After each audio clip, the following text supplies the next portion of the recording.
Hello, you beautiful listener. Chris and I are once again on vacation this week. Wow, it's like summer or something.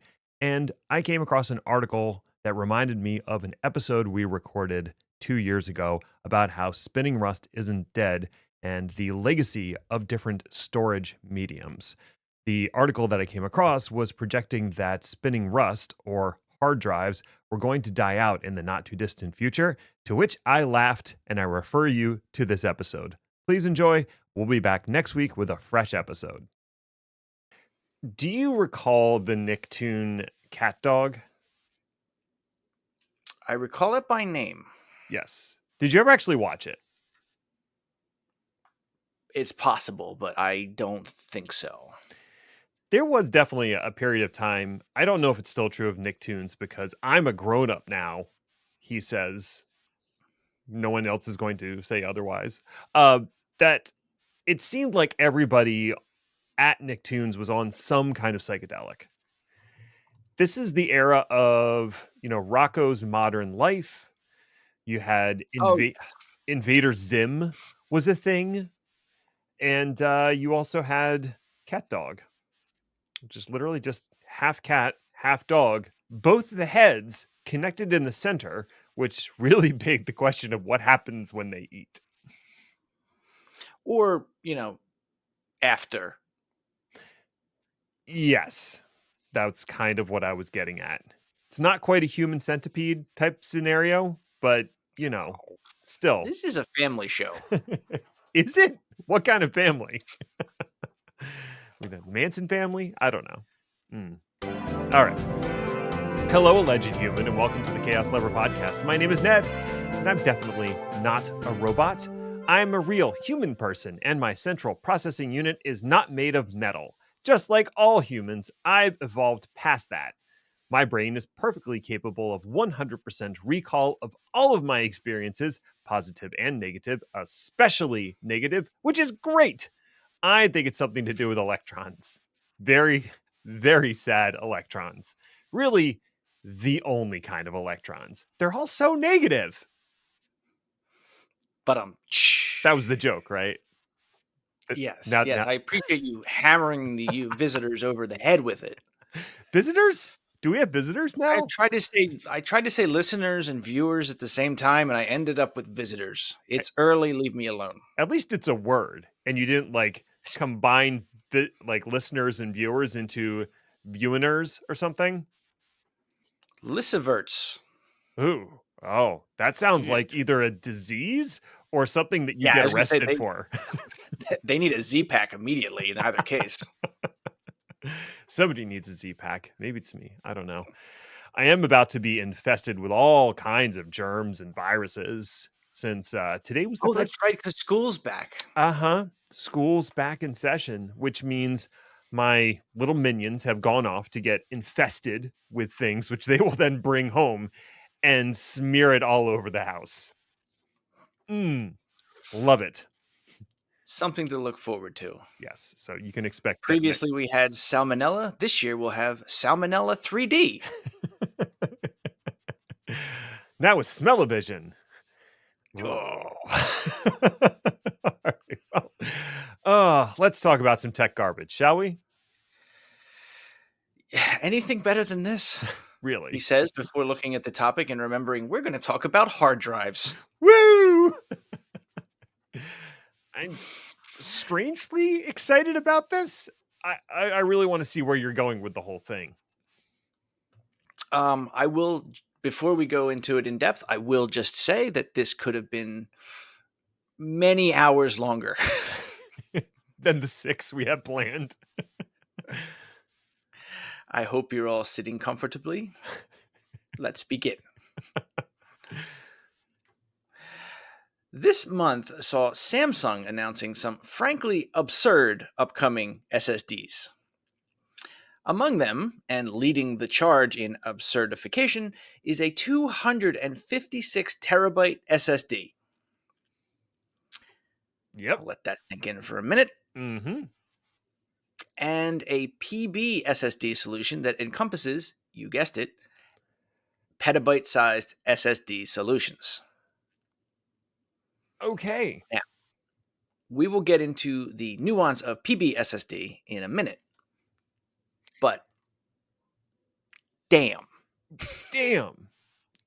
It almost begs the question, when they say an SSD, how are they defining an SSD as opposed to a bank of separate drives that you combine together into an SSD? And I guess that's probably what you're going to get into. That's part of it, yeah. So just to be crystal clear, the 256 SSD is one drive. And the PB-SSD is more of a disaggregated solution of many drives mushed together.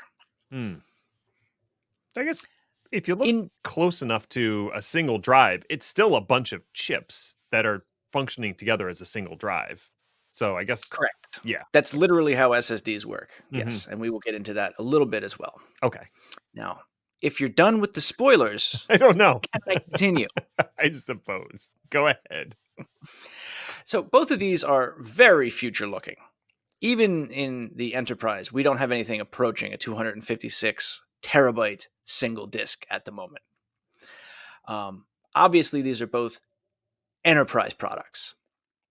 Because one thing that was not addressed at the event is why a customer would want or need that kind of storage at all ever.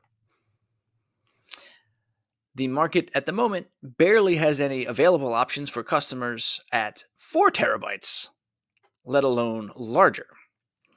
Still, in the enterprise, this is big news, and announcements like it have led companies such as PureStorage to announce the effective end of the existence of HDDs, aka old-style hard drives, aka spinning rust, as soon as 2028. That's cute. So, I mean, yeah, it goes without saying that Pure might have a vested interest in saying such things, since they are an all-flash storage array vendor. Yes. Still, they were pretty dramatic about it, and have been for some months. Back in May, Sean Rosemarin, VIP? Yeah, he's probably super important. Yeah. But his title is VP of R&D at Pure, flat out stated, quote, "No more hard drives," meaning HDDs, "will be sold after 2028. Wow. Yeah, and we'll never need more than 1 megabyte of memory. 64 KB ought to be good enough for anybody. Anymore. Or is it 640? I think it was 640 KB because the other 300 whatever was reserved for right, the operating system somehow. Anyway, doesn't matter. Oh, God, we're old. So he didn't just say this and flit away. He actually did give some reasons.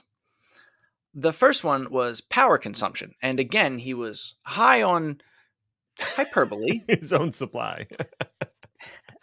Replacing HDDs with SSDs could, quote, "reduce the power consumption by 80 or 90%. Okay. All right. This is one of the areas that I didn't go into it, but suffice it to say, people have looked this up, and no, that's not accurate. SSDs are better because there are no physical parts. Nothing has to move, sure, but it is not 80 or 90%. Sorry. The other thing he talked about was density. SSDs, he argued, were going to continue to increase their storage capacity at a geometric rate, while HDDs, constrained by physics, were going to fall behind. No questions were asked regarding why SSDs somehow existed outside of physics, but one has to assume Rosemarin would have replied to any question along those lines with something like, "Geez, bro, you know what I mean." Which we don't. No, I was going to say, I don't know what you mean, bro. It's always so fun to you completely destroy somebody's argument when you call them bro. Accurate. So he's leading up to an interesting point. For both hard drive types, what is the upper limit in terms of their various form factors? How dense can these things actually get? Because they're not infinite, SSDs or HDDs, no matter what Pure would like you to believe. In fact, this is the reason that the PB-SSD factor exists, because as you alluded to at top, it is not a hard drive in and of itself. It is a mechanism combining many SSDs into one coherent whole, or as described when it was announced, I want to say 18 months ago, quote, an NVMe subsystem for disaggregated storage with greater rack efficiency for PB scale storage, unquote. Boy, do they have a way with words. But, I mean, seriously, does this sound familiar at all? Sounds like a This storage array. brand new concept? Yeah, exactly. I feel like I heard of this before, yeah. Now, interestingly, this is actually already how SSDs work inside the case. They're just a bunch of little self-contained hard disklets, which is a phrase that I made up, copyright pending. Yay! All masquerading as one individual disk through the power of super duper fast internal communications and firmware. So it's not a wild idea to say, we've got this communication internal to the drive, let's expand it outward and enable you to basically just get a rack, plug X amount of hard drives into it. They all are fluent in PB-SSD, and now all of a sudden you have petabyte-sized, quote-unquote, single drives. Which, when you talk about some of the use cases that they were talking about, is obviously the future. And of course, and I weep to say it, the example use case was AI. Of course it was. Because what else? What else is there in the world at all? I don't even think we have lawnmowers anymore. Well, I mean, they're all AI-powered lawnmowers, naturally. Oh, God. I've seen the Lawnmower Man. That does not end well. Oh, wow. I was going to reference The Happening, but Lawnmower Man's way better as a movie and a concept. So, and this is another aspect that I didn't go into all that much, is we're reaching the upper limit of how much stuff we can mash into a 2.5-inch drive case, or even a 3.5. But my side question, and the one that I didn't go into in depth, is why in God's name are we still using 2.5-inch drives in the data center? Well, importantly, we're not. And maybe if you'd done your research, Jesus Christ, you would know that there's a new form factor that's becoming more commonly used, which is called the EDSFF, which stands for Enterprise Data Center Standard Form Factor. Yes, I looked it up. It used to be called the Intel Ruler form factor, but then they opened it up as an industry I remember the standard. Ruler. Those are so cute. They're extremely adorable. And they basically run the length of the server or the depth of the server. And they fit into a 1U size space. And they're hot pluggable, which is a step up from an internal style drive. And so within that, you can pack a ton of SSD chips inside that single ruler form factor. And it was the first time that I saw, I want to say they packed like a petabyte of storage. And this was many years ago, 8 years ago, maybe, when they packed a petabyte of storage in a 1U server using this form factor. They can pack a lot more in now. And it's all using the same bus on the back, which is the NVMe bus. Right. Yeah, if I remember correctly, Ruler came out like 7-8 years ago. Yes. And the whole idea was to revolutionize the amount of storage that was possible in a pizza box server. Yeah. So, okay, cool. I did not see that when I looked it up. So I'm glad that it's still around. Yeah, I'm trying to remember how I stumbled across this relatively recently. I think I was looking into adding some SSDs for one of my systems, and it's not a server form factor. And I kept seeing this EDSFF E.2 and E.1. I was like, what is this? And will it fit in my computer? And the answer was definitely not. And you can't afford it. If you have to ask. Exactly. Okay, so in order to understand these drives and these crazy densities that we're getting, it probably makes sense to talk about how SSDs actually work. Okay. So let's do that. And again, I'm going to gloss over some things. SSDs are built and made up of a lot of what we're just going to call cells. How does the cell work? It holds an electrical charge. I'm not getting any more deep into that. That's fair. Let's just stick with that model. Okay. You put in as many cells as you can. That's how much storage you got. Okay? However, SSDs have an ability to do something interesting, which is not just hold a charge, but read that charge. And this is the way that they get multiple pieces of information or a larger blob of information into a cell. And these are listed out as SLC, MLC, TLC, and QLC. And then there's a PLC, but that hasn't been released on the market. What they equate to is single level cell, multi-level cell, triple level cell, quad level cell, and then finally penta-level cell. Now, obviously when they released MLC, they did not expect any more density because if we didn't go single, double, triple, we went single, multi, triple. So that was a big oopsie, but the problem was they printed all the labels already. You understand. We have all made naming decisions that we've come to regret.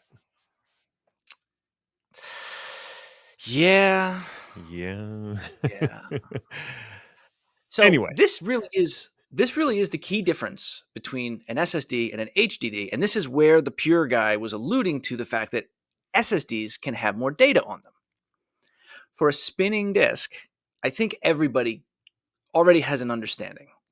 There is X amount of literal physical space on a spinning platter, and there can be multiple platters per hard drive.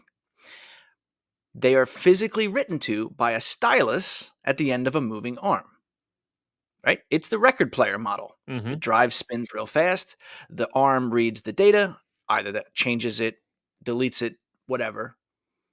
And the faster the spinning disk can spin is the faster the drive can operate.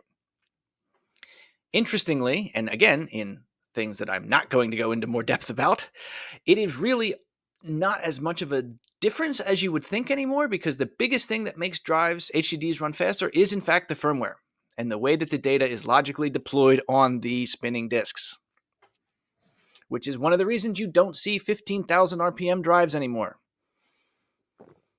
Mm-hmm. 7,200 RPM should be good enough for anybody. Damn it. Oh, this joke's never going to get old. No, never. Just like us. Oh, everything hurts.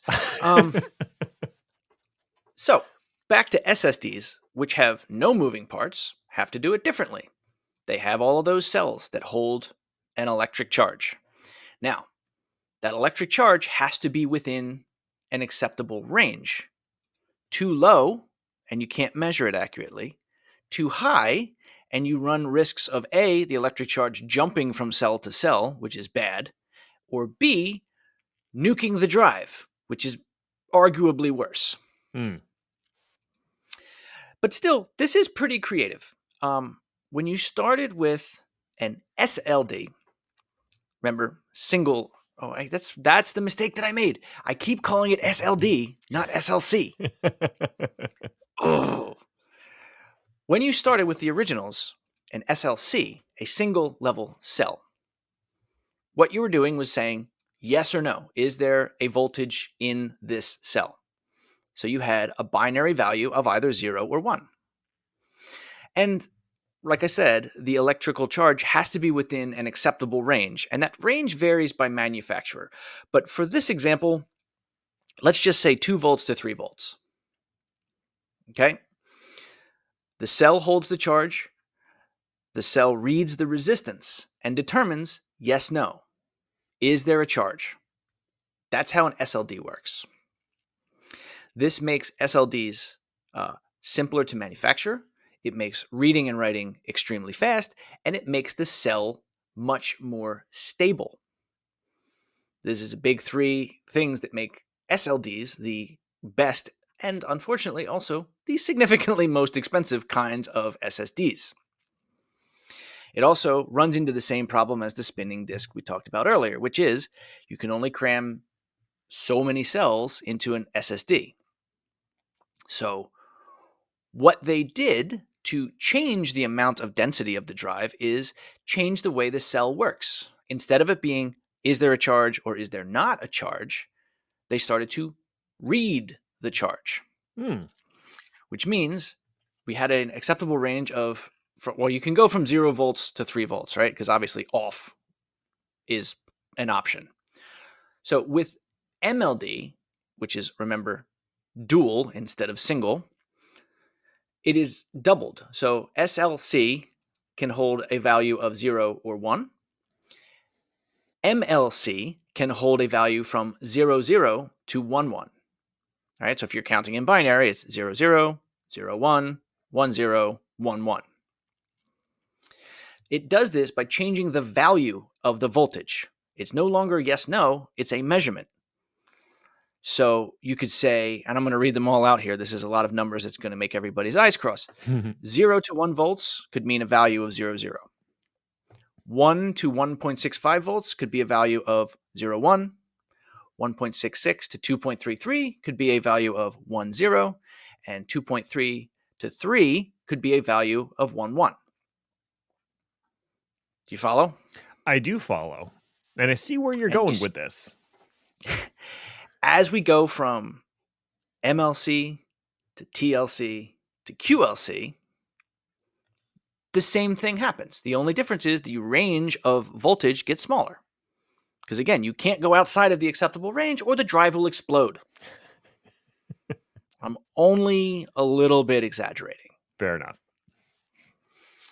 So by the time we get to QLD, which is the most popular consumer level of drive and the densest by far, we can now hold a value from 0, 0, 0, 0 to 1, 1, 1, 1 in a cell that is the same size as one that could simply hold 0 or 1.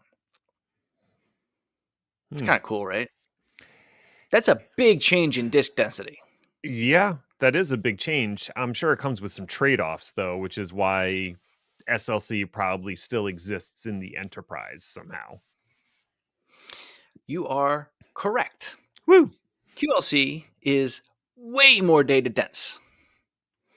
It is also slower to write because you're writing more to one cell and reading more from one cell, and more prone to failure. 2 reasons for this. First of all, as those changes in voltage get closer together, that means they have to be more precisely measured. And it also means that by changing the voltage in that way, it wears out the cells faster. Think of the margin for error when your options are either on or off versus, a very narrow slice of voltage. Even at, the argument is the SLC wears out at the same speed as the QLC, but because the range of acceptable value is so much wider, it lasts longer at a high performance range. QLC, the second that cell starts to slip, it's written off and you can't use that cell anymore because it is no longer reliable. And after a certain number of these cells fail, the drive will mark itself as drive failed. This is worse the denser you get because the cell simply has to do way more work to do reads and writes, and this is inversely proportional to the data density per cell. Interesting. Cool. Right. So how do we measure this? Well, there's a couple of different ways to track drive failure. The one that is predictive and used in the market is called a TBW, or a terabyte write. So this is effectively the expiration date for an SSD. How many times or how many terabytes of data have been written to the drive is an estimate of how long the drive can reliably function. Now, this is another game where you get into the market and you see 16,000 different hard drive options from all the hard drive vendors. Right. So these numbers can vary enormously. So I just grabbed 2 different products from 2 different companies, or 2 products from 2 companies, so 4 products. 2 plus 2 plus 1 plus 2. 1 plus 2 plus 2 plus 2. So a crucial P3 M.2 SSD, which I'm sure you know what all those mean, is a QLC drive, and it is rated for 800 TBWs, whereas a crucial T700, which is a TLC, is rated for 2,400 TBW. That is 4 times the reliability. Difference in price is about 30%. So it's an interesting decision you have to make on that. But those are 2 different product lines. So that's as close as I could get for those are the kinds. M.2s are basically the kind of drive that operates your motherboard, right? It's in your laptop right now. Indeed. If you want something more standardized, a 2.5 form factor from a few years ago, Samsung has a series called the 800s, the 860s. The QLC version is rated for 360 TBW, and the TLC version is rated for 600 TBW. So even there, 60% difference in endurance and reliability. And if you want to go into something more enterprise at that scale for that type of drive, the Pro version, which is MLC, remember that's the Duo, is rated at 1,200 TBW. So as you go up, or as you go up in density, you go down in reliability in a pretty what's the word I'm looking for? It's pretty mappable and pretty obvious no matter what product you're using. It's interesting that it's measured in writes. And so it seems like if you primarily perform reads on the drive, then it should, in theory, last a lot longer than a drive that has a really heavy write balance to it. Yes. Not only that, if you do side-by-side comparisons of these types of drives, the read speeds are not nearly as dramatically different from one another. The write speeds are where it falls off a cliff. I see. So if you needed an extremely performant drive for doing writes, if you were putting something in, say, like a database server, and you wanted something for that heavy write disk, you would go with something like an SLC or an MLC for that. But for the long-term data storage, a QLC might be fine. Correct. Or maybe you use a hard drive. For example. Interestingly, and the last point I'll put in here, as we talked about at the top, an SSD drive is actually a combination of a ton of little drivelets that all masquerade as one disk. One of the things that these manufacturers do, the QLC, let's say it's a 2 terabyte drive. The QLC disklets will make up something like 1.9 terabytes of that. The other part of the drive is actually used as a cache and is generally SLC. So it tries to mask some of those write speed limitations by having a super fast cache in front of it, which then the drive transfers that data into the actual disk itself in the back end when it doesn't have to use the cache. If you're doing simple file transfers, that means that you never see the write limitations of a QLC drive. Again, this is where it falls apart in terms of the enterprise, where if you're running fast writes all the time, that cache will get filled, forcing you to write directly to the QLC, and performance falls off a cliff. Right. Which, incidentally, if you go back in time a little bit, is exactly what we did with hybrid drives. Okay. I remember those. Or fast cache. Yeah. Anyway, so where does that leave us with HDDs? So HDDs sort of have a different set of problems. The first one is they are way more sensitive to environmental concerns. They have moving parts. They do. You ever drop an HDD? Yeah. How many beats did your heart skip?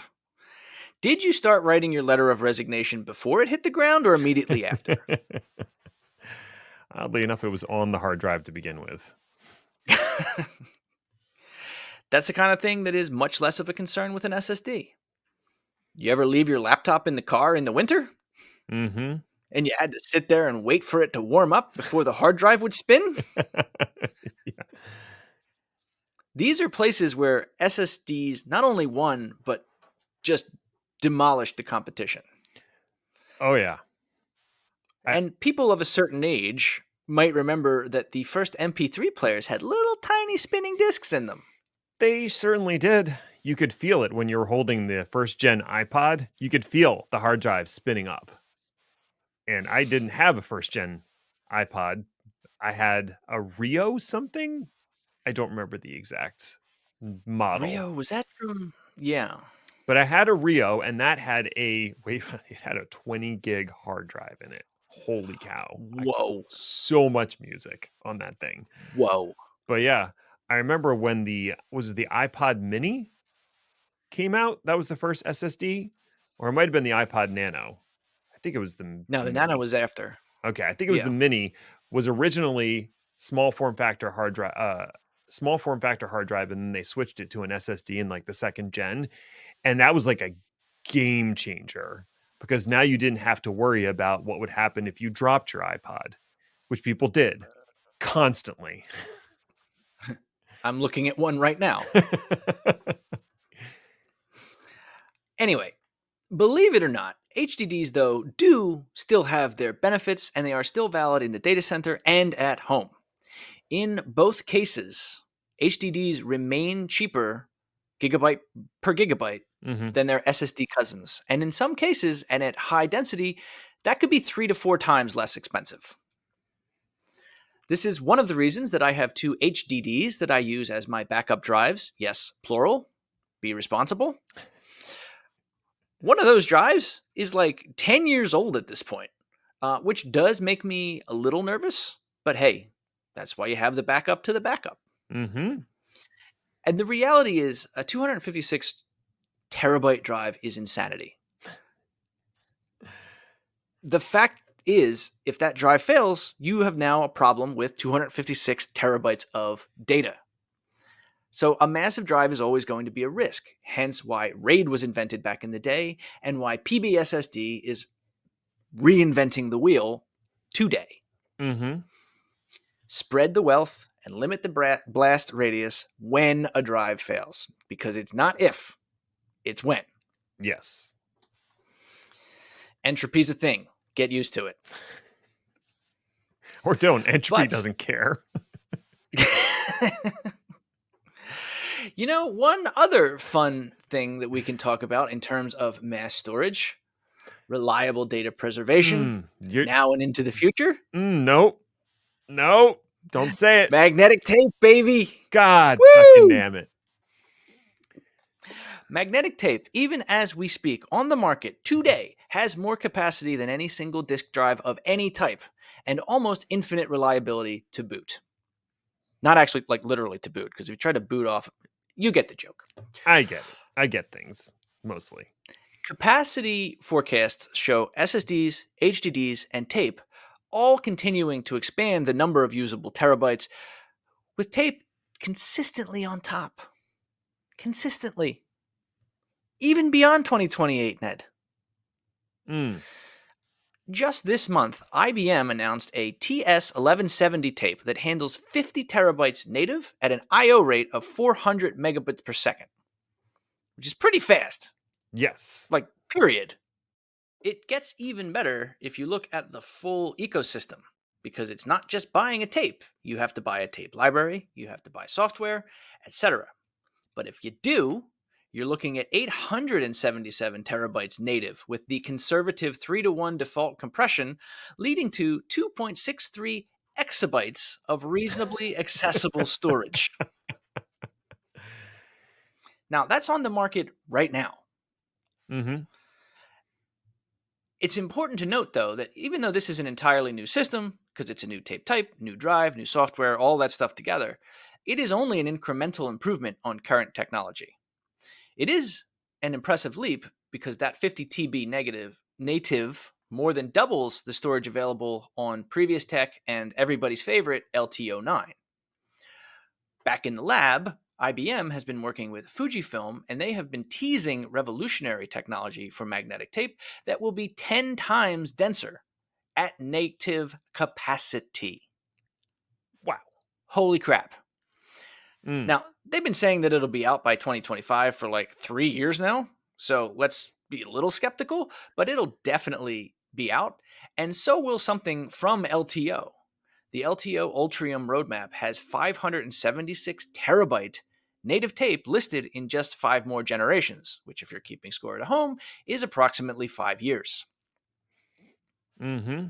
Okay. So, yeah. That's not going away either, whether you like it or not.